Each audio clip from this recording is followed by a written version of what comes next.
नमस्कार दर्शकों, स्वागत है आप सभी का कार्यक्रम हमारे मेहमान में।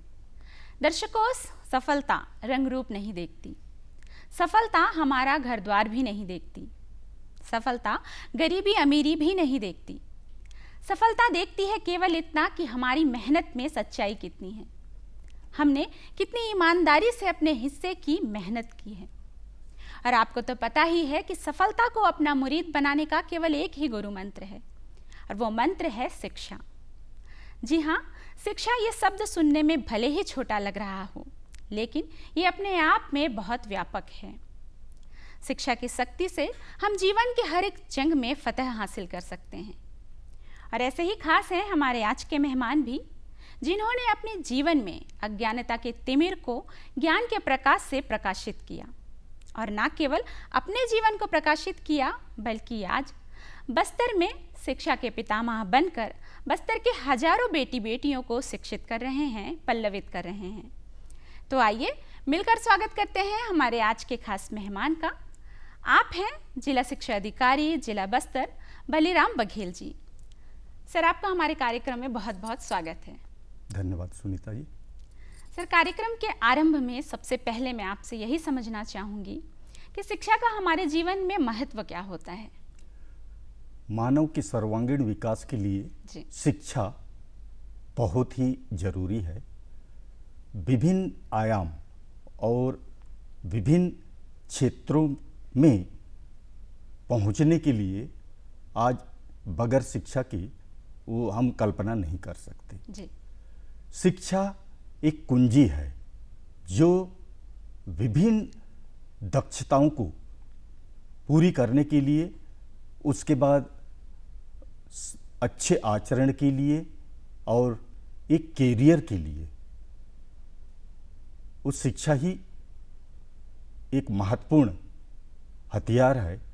और उसी के जरिए मानव जो जीव है वो अन्य जीवों से अलग है जी। और शिक्षा वो मार्ग प्रशस्त करती कि एक निरक्षर और साक्षर में जो अंतर है वो अंतर उस शिक्षा से ही दिखता है। बहुत खूब कहा आपने कि साक्षर और निरक्षर का जो अंतर है वो हमें शिक्षा के माध्यम से ही पता चलता है। जैसा कि मैंने कहा कि आप बस्तर में शिक्षा के पितामह के पद पर पदस्थ हैं, तो आपसे मैं अब जानना चाहूँगी कि बस्तर में शिक्षा की हम स्थिति की अगर बात करते हैं तो वो कैसी है। बस्तर शिक्षा के क्षेत्र में बस्तर बदल रहा है जी। आज से हम 45 साल पहले जो शिक्षा व्यवस्था देखती थी और आज क्या है उसमें काफ़ी अंतर आ रहा है जी। और आज शासन की ओर से भी, विभाग की ओर से भी विद्यार्थियों के लिए विशेष सुविधाएं उपलब्ध कराई जा रही है, ताकि यहाँ के बच्चे चाहे स्कूली शिक्षा हो चाहे उच्च शिक्षा हो जी। और जो उच्च शिक्षा प्राप्त विद्यार्थी के लिए भी बस्तर में क्या क्या सुविधाएं उपलब्ध कराई जा रही है। वो आज कंपटीशन का युग है, प्रतिस्पर्धा का युग है। बस्तर के विद्यार्थी राज्य के अन्य विद्यार्थियों के साथ कैसे स्पर्धा कर सकें जी। उसके लिए ये सारी सुविधाएं उपलब्ध कराई जा रही है। और सरकार विशेष रूप से, क्योंकि चाहे प्रतियोगी परीक्षा हो चाहे विभागीय शिक्षा की परीक्षा हो, इसमें खास अंतर आ रहा है और बस्तर के बच्चे भी अब सफलता की उस मुकाम में पहुंच रहे हैं और अच्छे परिणाम नजर आ रहे हैं। जी हाँ, तो मैं आपसे अब जानना चाहूँगी, जैसा कि आपने कहा कि बस्तर के बच्चे राज्य के अन्य जिलों के बच्चों के साथ प्रतिस्पर्धा कर रहे हैं, उनकी प्रगति भी हम देख रहे हैं। ऐसी स्थिति में जिला ग्रंथालय एक महत्वपूर्ण भूमिका निभा रहा है, तो हम आपसे जिला ग्रंथालय के बारे में कुछ जानना चाहेंगे। जिला ग्रंथालय बस्तर संभाग ही नहीं पूरे छत्तीसगढ़ राज्य का एक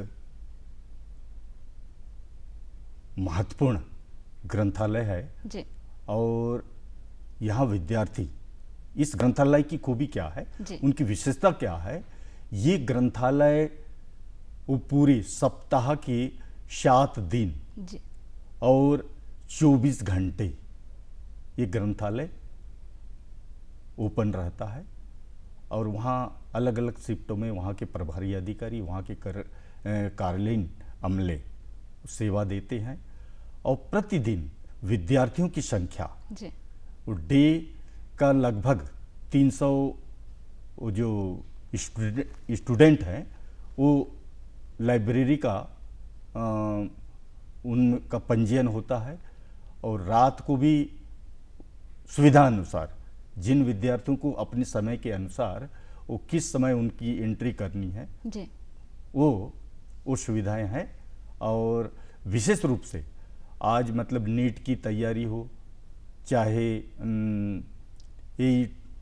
इंजीनियरिंग की या व्यापम की या छत्तीसगढ़ पीएससी की और सिविल सेवा, ये सारी कोचिंग वहाँ ऑनलाइन और ऑफलाइन विद्यार्थी अपनी सुविधा के अनुसार प्राप्त करते हैं। निसंदेह ये बस्तर के लिए एक बहुत बड़ी उपलब्धि है कि आज बच्चों को इन बड़ी परीक्षाओं के लिए यहाँ वहाँ भटकने की आवश्यकता नहीं है। जिला ग्रंथालय के माध्यम से ही ऑफलाइन ऑनलाइन वो कोचिंग वो प्राप्त कर सकते हैं। मैं आपसे जानना चाहूँगी कि बस्तर जहाँ प्रगति कर रहा है वहीं कहीं ऐसी असुविधाएं भी हैं जो बच्चों की शिक्षा में व्यवधान उत्पन्न करती है। मैं बात कर रही हूँ अंदरूनी इलाकों की। तो इन इलाकों में शिक्षा और शिक्षकों की उपलब्धता 100% हो, क्या ये आपके लिए किसी चुनौती से कम है?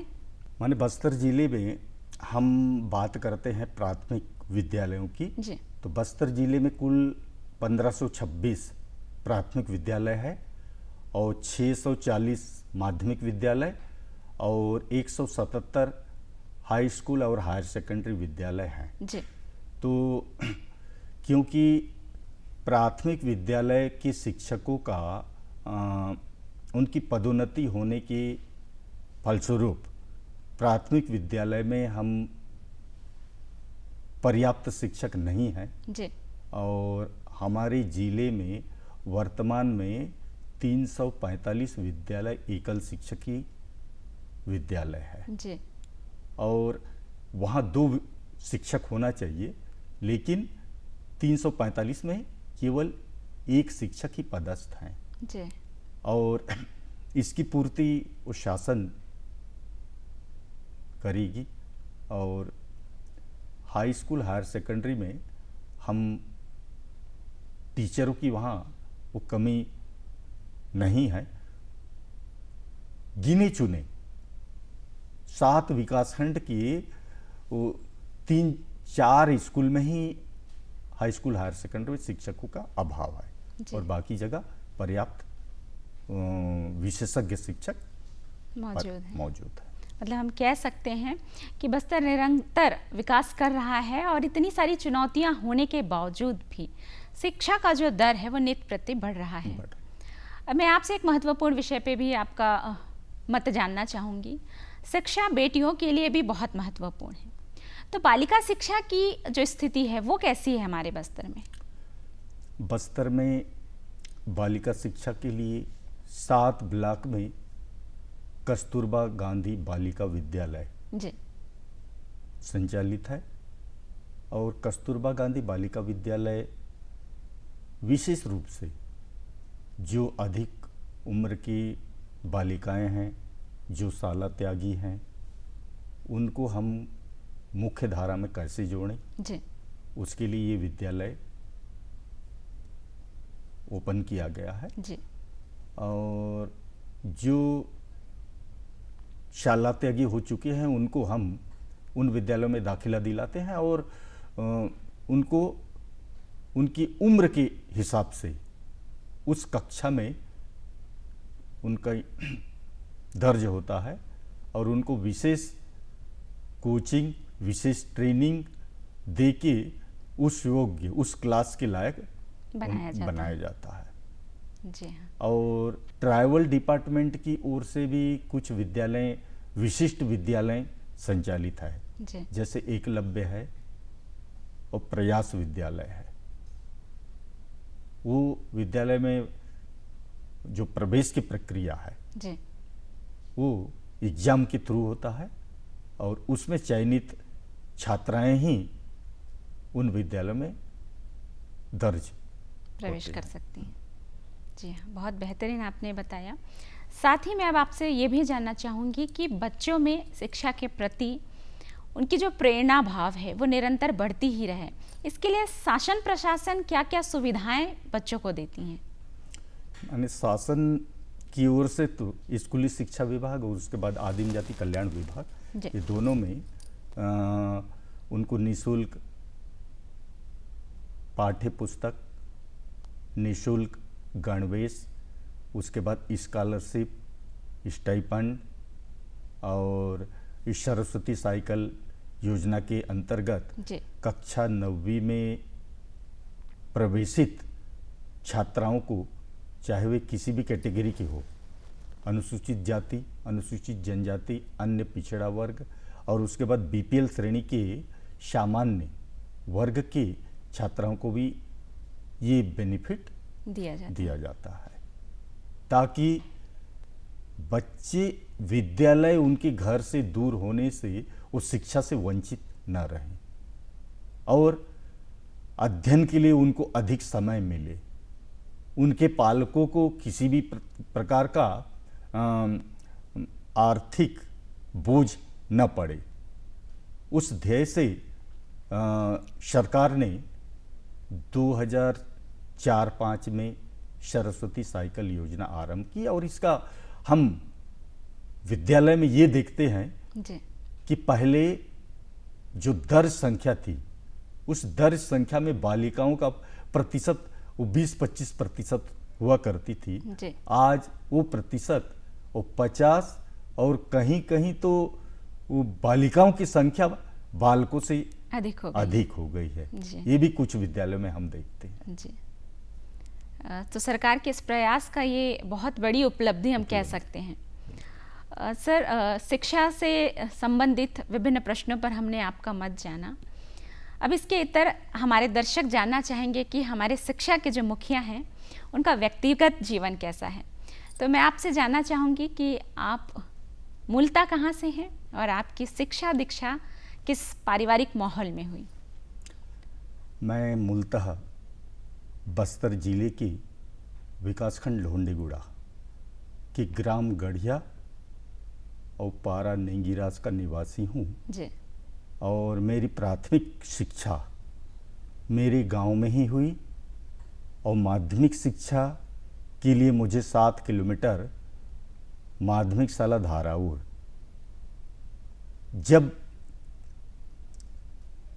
उस समय माध्यमिक शाला केवल 4 विद्यालय हुआ करता था। जी तो माध्यमिक शाला वो दिन को मैं याद करता हूँ कि बरसात की उस समय तो झड़ी लगती थी और बरसात में मेड़, खेत की मेड़ से पार करता हुआ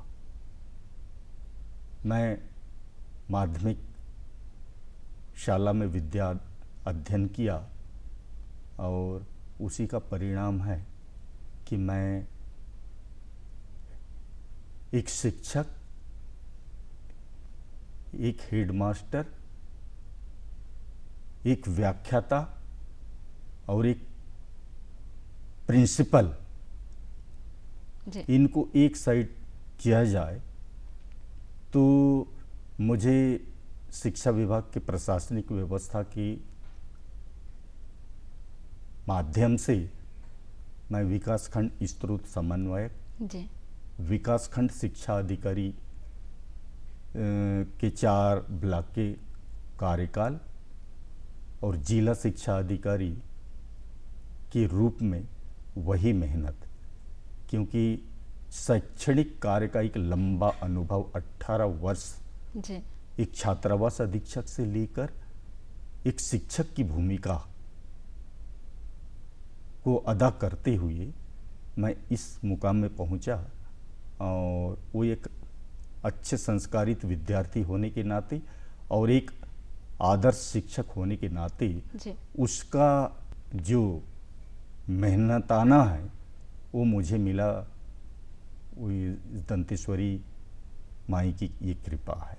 जी बिल्कुल, कहते हैं कि संसाधनों के साथ तो हर कोई सफल हो सकता है, मगर संसाधनों के अभाव में जो व्यक्ति सफल हो जाए वही तो संघर्ष करता है। और इस बात के ज्वलंत उदाहरण हैं आप। बिल्कुल, आपकी जीवन यात्रा बड़ी ही रोमांचित करने वाली है। तो शासकीय पद पर आकर समाज की सेवा करना है, ये आपका लक्ष्य था या ये संयोग है?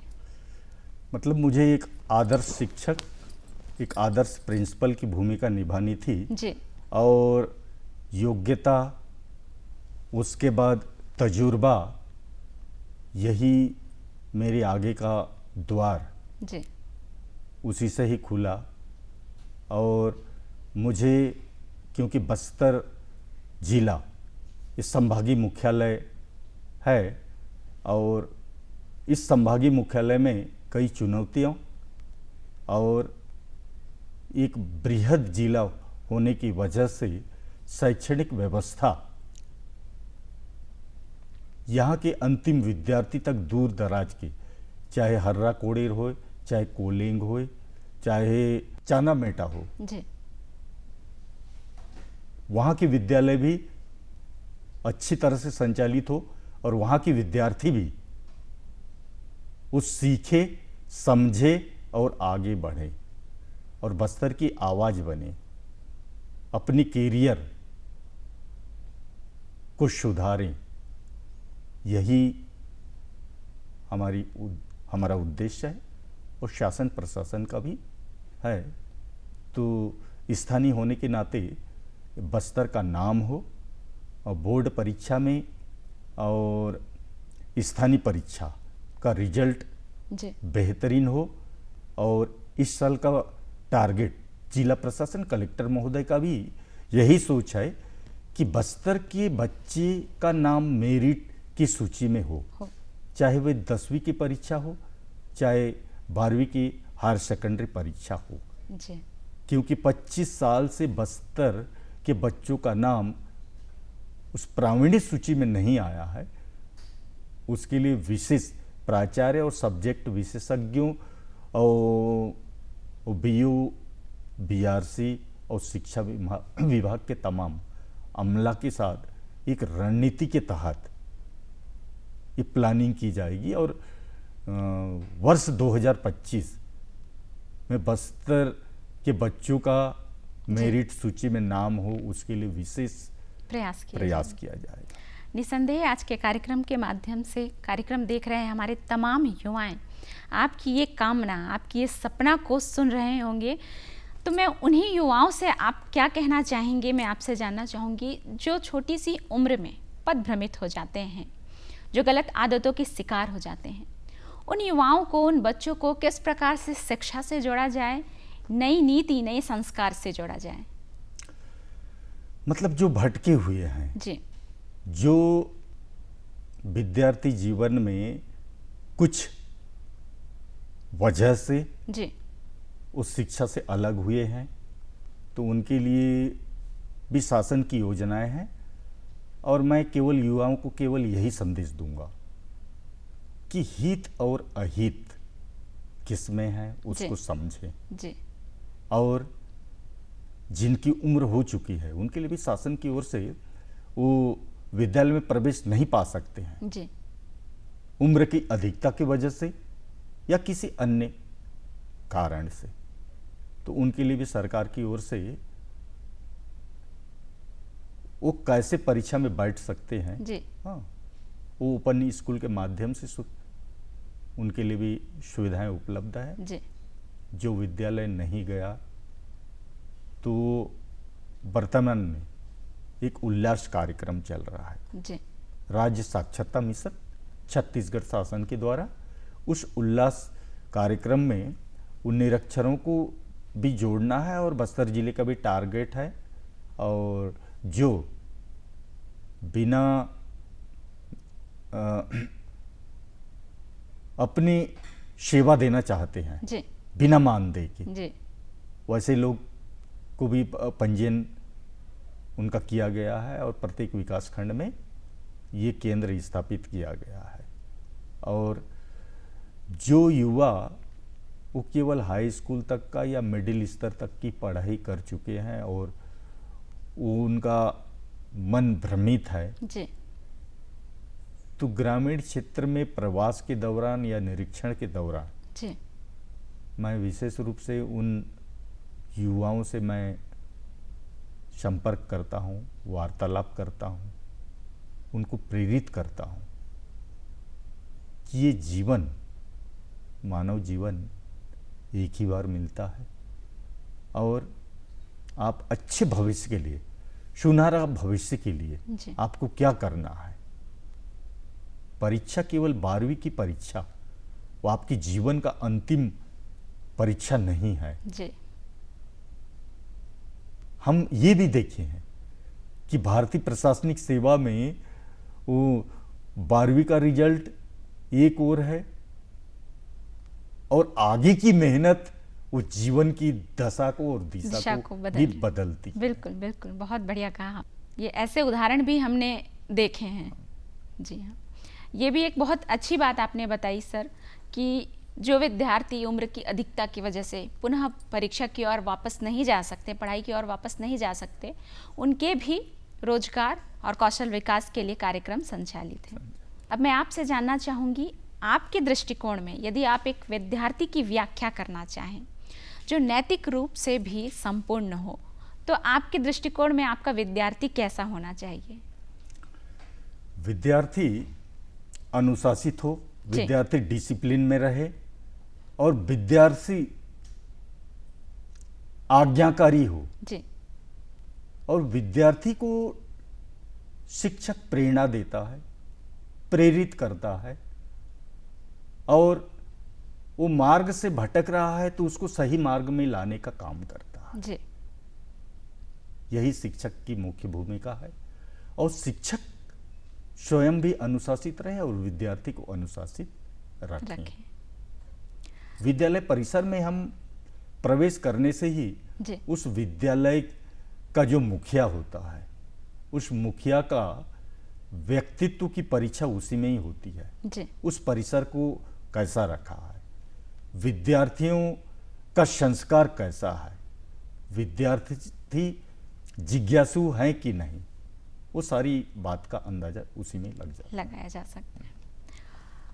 अब मैं आपसे हृदय के गहराइयों से आपका आभार करना चाहूँगी कि इस महत्वपूर्ण विषय में हमने आपसे बातचीत की, आपने हमें शासन प्रशासन के इन महत्वपूर्ण योजनाओं के बारे में बताया, हमें अपना कीमती समय दिया। हमारे कार्यक्रम में आने के लिए आपका बहुत बहुत धन्यवाद।